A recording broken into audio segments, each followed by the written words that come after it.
This is how Type Soul made the biggest comeback in Roblox history.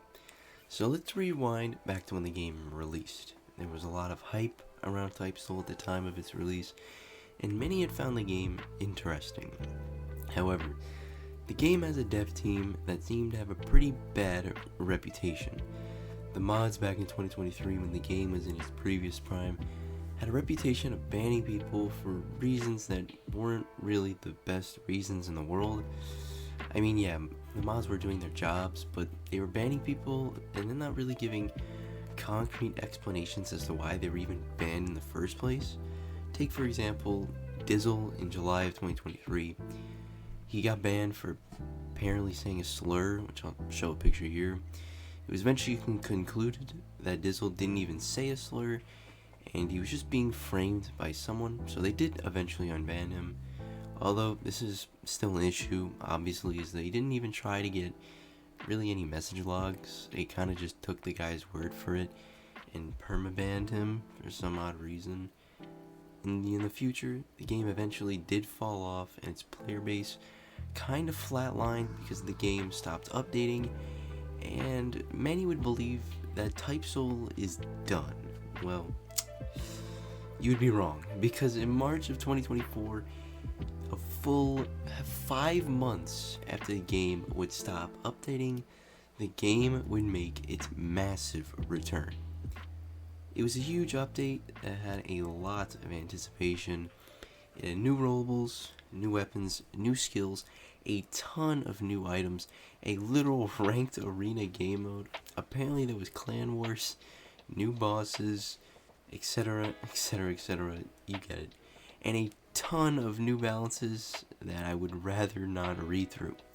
Anyway, when Type Soul made this massive update, the player base skyrocketed to 30,000 players almost overnight, as these new features obviously sounded very promising. What makes the return so great is not even the fact the game hit 30,000 players. I mean, that's great, but it's also great because the game was able to retain these players. To this day, the game hasn't gone under 20k players since its previous shutdown back in late November, and is now sitting comfortably at 70k players. It's insane. But it's not all sunshine and rainbows. As you might have guessed, the devs are still at their usual antics. I didn't mention this earlier, but in 2023, the devs had a noticeable problem of balancing the game.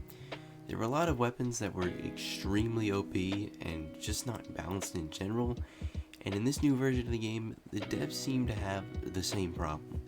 For example, in an update a couple of weeks ago from the time of recording this, the devs have made an update where some of the nerfs were good, but others were literally just trolling, like the nerfing of Phoenix, which is apparently still being done as of July 27th, which is kind of insane.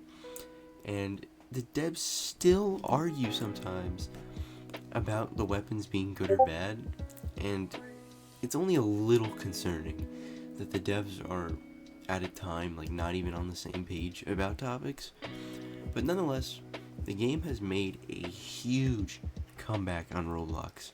It went from bottom of the barrel, 30 players, 50 players, even when the game wasn't even when the game stopped updating, it was at 1,000 players, and then it just fizzled out, and now it's back.